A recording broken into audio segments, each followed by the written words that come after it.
I dag så tenkte jeg skulle prate litt om et preventivt tiltak, nemlig bruk av stav, og hvordan du kan lage din egen stav.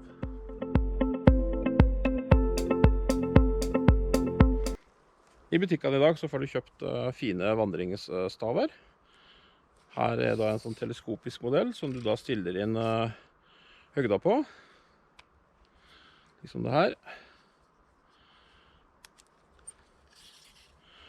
Og så har du da en ekstra støtte når du skal ut og gå. Og det er slik at du kanskje ikke skjønner hvorfor du skal bruke en stav. Det er ikke så mange som går med stav i Norge. Men jeg kan love deg det at hvis du får problemer med kne for eksempel etter hvert, slik som jeg har, så er det veldig nyttig å gå med stav, spesielt i nedoverbakke. Men det kan også være en god støtte i oppoverbakkene, slik at du bruker faktisk mindre krefter da. Så en stav er et veldig nyttig verktøy, og kan være veldig kjekt å ha når du skal ut og gå. Du kan bruke det både enkeltvis, slik at du bare støtter på det beinet som du har vondt på, eller så kan du ha begge stavene og bruke dem på hver hånd. Det er litt opp til deg hvordan du ønsker å gjøre det, selvfølgelig. Mange av disse stavene har da ekstra håndtak her nede, slik at du kan variere grepet litt. Slik at du, når det går oppover, så kan det være aktuelt å ta grep litt lenger nede, for da er det kanskje, da tar du sånn, da blir det kanskje litt høyt der oppe, får ikke så mye kraft. Så det kan være en fordel å tenke på. Eventuelt så kan du da kjapt justere dem, slik at de passer bedre til den lengden du har. Slike som er justerbare, de er normalt ganske solide, men det kan hende med litt trykk på dette her, at de gir litt etter, og at det flytter seg nedover. Et lite tips da er å legge på teip rundt der du skal låse dem, for da vil du ikke klare å skue gjennom den teipen. Så jeg plager ofte å ha en liten bit med Gorilla-teip rundt på det leddet, eventuelt hvis det er et av leddet her som er litt dårlige, så legger jeg på teip under, og så kan jeg eventuelt bare fjerne den etterpå. Da vil den stoppe vandring på den staven nedover. Så det er et greit tips å bruke sånne ting.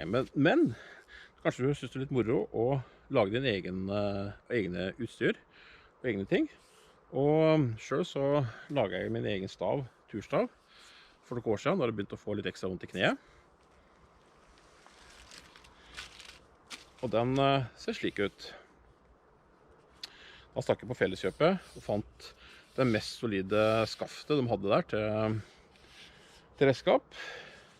Og så har jeg i bånd her så har jeg satt inn en treskrue, såkalt fransk treskrue, slik at det forsterker båndet. Det gjør at den bråker litt når det går på stein, men til gjengjeld så får den ekstra godt tak, og du sliter ikke på båndet her noe særlig.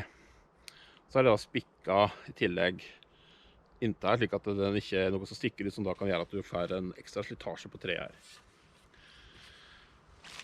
Jeg har i tillegg lakkert den, mest for dekorasjonen sin del, med hvit og oransje. Og så hadde jeg også litt refleks på, men det der detter litt av. Alt dette her er bare spray, som jeg bare sprayer. Kjøper du på Biltema eller andre plasser der du kjøper billig sånn lakkeringsspray. Og så har jeg også satt på en løkke her, med refleks i, slik at eventuelt hvis du skulle sette den ifra deg så i mørket, så kan du likevel kunne se den. Den løkka den er så lang at det får grep ned på her. Så følte jeg etter hvert at det var kanskje litt, ja, det ble ikke så godt å holde her. Så jeg har da sett på litt paracord her, som jeg har festet, samt at jeg har teipet litt ekstra Gorilla-teip i bånd her, både for å hindre at den skal gli nedover, men også for at jeg har med litt ekstra teip i tilfelle jeg trenger å reparere ting. Så på den måten så fikk jeg da et godt grep. Jeg holder da fingrene mine over knuta, så jeg kan det fyller ut i hånda mi, og da får jeg forholdsvis godt grep. Så den er en løsning som jeg er rimelig fornøyd med etter hvert. Så sånn kan du også lage din egen stav etter egne ønsker. Du trenger ikke kjøpe en sånn skaft. Dette er jo ekstra solide saker selvfølgelig, men her stender jo en fin bresk bak her for eksempel. Og bresk, eller einer da, det er jo kjempemateriale for slike ting. Og så lukter det utrolig godt i tillegg. Så ingenting i veien for at du kan lage din egen stav fra bånda. bruk gjerne de materialene du ønsker, eller tenk på ditt eget design og noe. Dette var en sånn jeg fant at jeg ville ha min. Jeg ville ha en som var veldig synlig, for jeg har en tendens til å glemme igjen ting.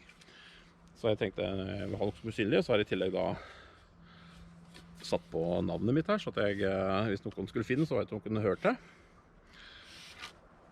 Så det var altså da mitt utstyrstips i dag. Du kan putte dette her i kategorien førstehjelp.